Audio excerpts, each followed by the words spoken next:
Good evening, everybody. Today, in this new language exchange video, we got something new. We are proposing a podcast here. We'll upload some videos once a week. We're going to propose some kind of topic, and we're going to have a lot of guests we're going to know through the podcast. Alright, tonight we have a really special guest. His name is DruMorgan and is in language exchange since... Tell us, Drew, how long have you been in language exchange? I just looked up how long I've been learning Italian, and it looks like April of 2018, so just over a year. And I think it wasn't too long till I found you guys, maybe a couple months after that. So almost a year. What do you think about language exchange? Is it a good method to get into a real experience of learning a language? What do you think about? Give us your impression. It's not prepared, so be ready to get the... Here, let me read some notes that I prepared that you gave me to read. Let me read this letter that you told me to read. Alright, yeah, I'm ready. Just act well, alright? Francesco is the best teacher in the world? Yeah, in the world. Sorry, I'm not able even to write the script. I'm out. I can't read your handwriting. What is this? Genius? Is that the word you put? The best teacher in the world. It's not that. Oh, okay. Alright. Yeah, alright, so, seriously talk. You know, I think everybody, when they start out learning a language, especially now, is things like Duolingo, or what's the latest app. And every app is only going to get you so far. You can learn some vocabulary, you can learn a couple of concepts, but when you get to the place where you actually have to use the language, something like language exchange, I think, has become my main source. I'm always studying from other places, but studying it on flashcards doesn't have anything to do with actually speaking it with mother tongues, with natives. So if I want to practice something I've already learned, I can come say it, and then I can immediately be corrected, and they'll say, no, that's wrong, that's not how we say it. You know, so if I have a question about something, how would I say this, someone can always correct, and it goes back and forth. I like that the culture is both ways. If you said something in English that was incorrect or sounded awkward, we could just correct it and then keep going in the conversation. It doesn't lose the rhythm to correct it. But you end up having real conversations with real people and using the language the way that it's actually spoken, which I don't think you don't get. I meet up with people in Los Angeles who are all learning Italian.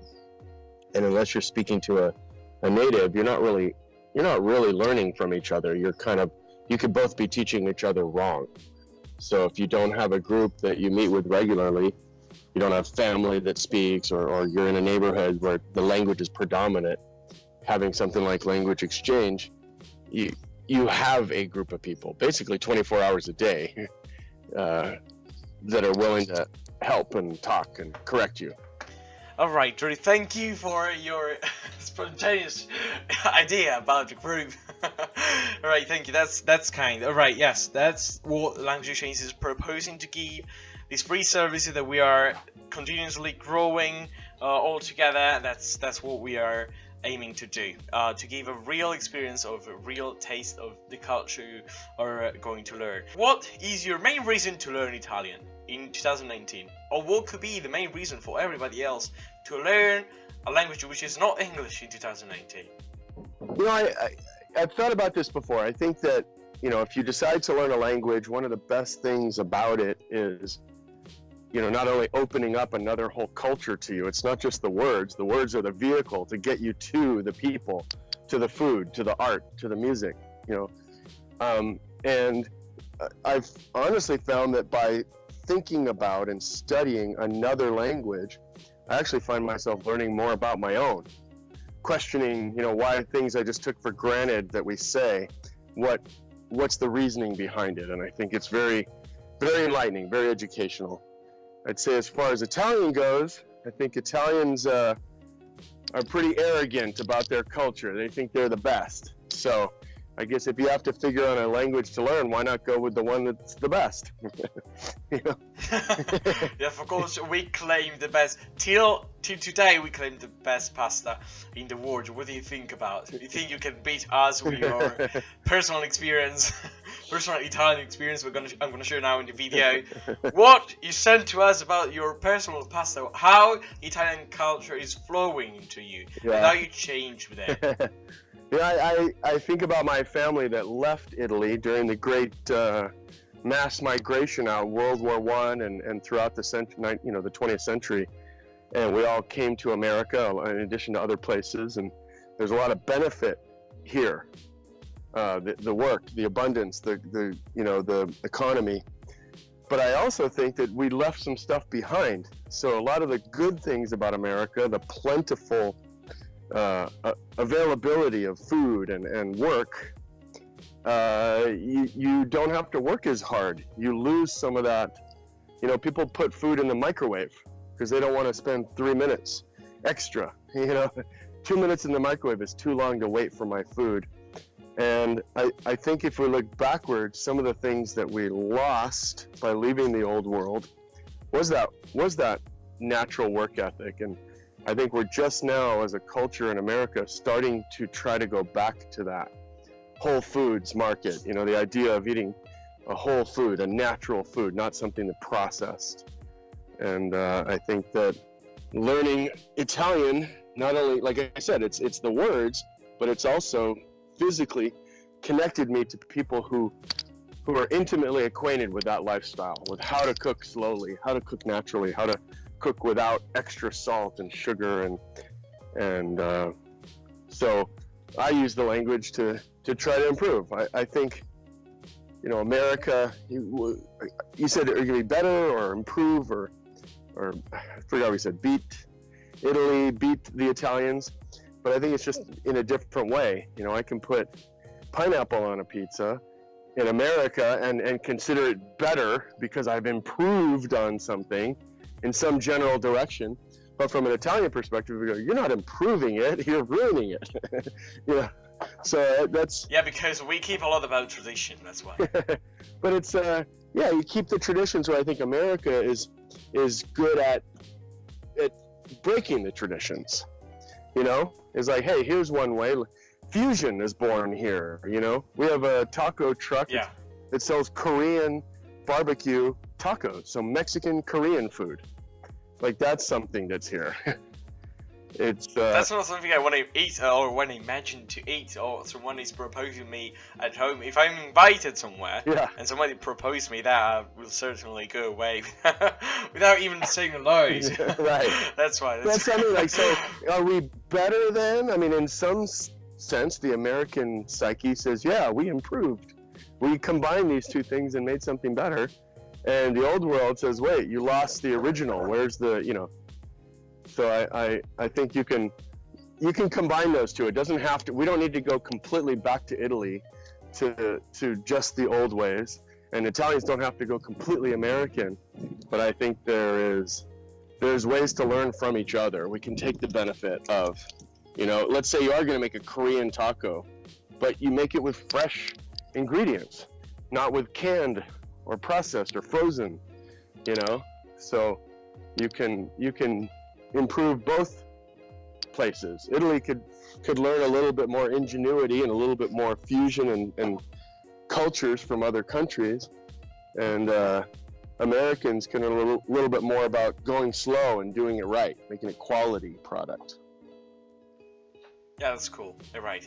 Thank you for this lesson, because it's really useful to understand actually differences. But it's also hard because from the nation where we are, it's so hard to understand what's wrong with our system, what's wrong, and how could we change actually? How could we change better? But we already think we are the best in the world, even though we are probably the smallest. So it's important to know how one culture can influence the others. You talk also about identity, right? And I wanted to mention about how identity change and how identity matter in the perspective of an American. So, for example, talking about identity in 1990, for example. Is it different than now? How social network change your perspective of identity of a person? How do you feel to know that you can connect to everyone else in the world?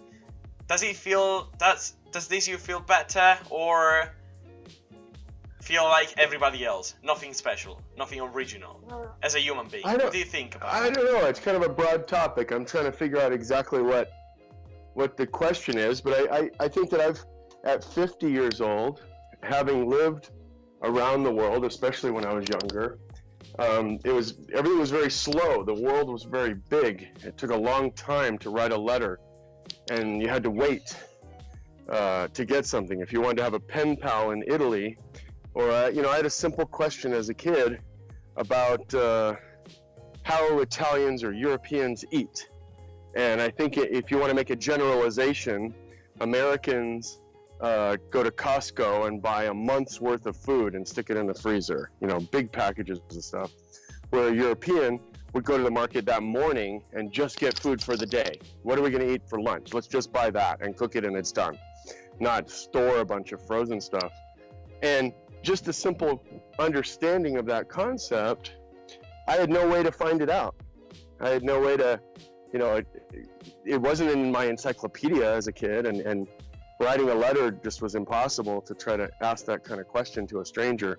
But today with social media, and we're on Skype right now for free, talking across the globe in the WhatsApp group. We can send if you have a funny Instagram picture that you like, you can instantly send it to someone in Italy and get a reaction. If I have a question about how you buy your food, it's there. So I think it makes it more real. You can actually see the identity of the other people. Okay, so actually our relationship with social networks, you said only the best things. Of course, connecting with people makes a lot better. But do you think there are anything that could be wrong in it? Any ideas on the background that could change your way to think, or could change people's minds? What do you think about? Because in my opinion, I was born in social networks. Yeah. Like Messenger at the beginning. I started using a social network when I was like 7 years old. I played with a lot of friends. It's not only about I've been attached to the computer since I was 7, but actually the way we felt connected started when in young age. Yeah. At least in my generation. I don't know if others can relate. Let us know in the comment section down below. But do you think there are something that needs to be changed right now, at the moment we are living now, about social networks? The free usage of the social networks should be changed. What do you think about this? Should we moderate the usage of social networks and how we express ideas? Well, I don't think you can. I believe in a free market. Maybe that's my American talking, but you can't regulate everything, because you push it down somewhere, it's going to pop up somewhere else. So you try to fix it by regulating it. I think it's not going anywhere. My generation, 50 years old, born in the 60s, didn't have computers, started to have computers, then started to have social networks as an adult. And I think when Facebook, for example, was, I think, the big tipping point where everybody, not just the computer nerds, but everybody became connected on social networks. And I think we weren't prepared to handle it. Everything was shared. Everything was out there, and I think it was a mess. I actually don't even use Facebook anymore. I got off. My only social right now is because I want it to be educational. I spend time with the WhatsApp group, with language exchange and those type of things where I feel like I'm learning. But just to be connected, I've been able to pull myself out of it and balance it. Our children, you're the age of my oldest, they grew up with it. They're connected. When my son hangs out with his friends, he's on the couch here, connected to 6 guys playing a video game, all talking. They don't get on their bikes and go meet at the park. They meet online. So is it bad? Is it good? Is there some moral value put on that. I don't know. I think that's just the way the world is. And my generation can complain and say, we need to regulate it and make sure these kids aren't doing that and they have to do it the way we did it. I don't know. I think they're going to have to figure it out. They're going to have to live in a world. You have to live in a world where social media is the norm. And do you need someone to regulate it, to stop you from using it, to tell you what's best for you? Or can you, the same way you're supposed to eat food, you know? Do I need it to be illegal to have fast food? Too much sugar in a soda, you shouldn't be allowed to buy that? Or can I, as an adult, say, I don't want to drink a sugar soda. I don't want it to be my regular drink every day, so I'm not going to do it. I think your generation is going to have to get to the point where you balance it. You understand what's good for you and what's not. Right. Yes, the balance is the key point this way. If we want to see from this point of view, of course, balancing is one of the most things we are always looking for. We also forget it. We're gonna keep in mind that balancing your lifestyle is what makes you actually better, and not only blaming the society for what is going on, but I think it's also important to see how we act, actually, to see what we do and what we can change about ourselves.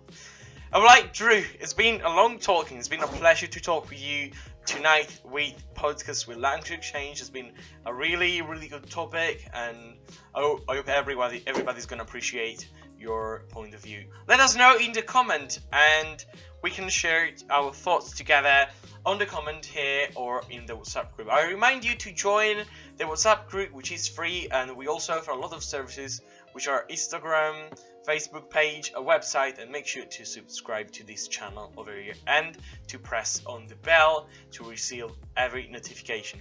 Also, thank you, Drew, for joining this podcast tonight. What do you think about it? It's a nice idea. I like it. I like the idea. Great. Thank you, Drew, for joining, and I hope to see you in the next video. Bye.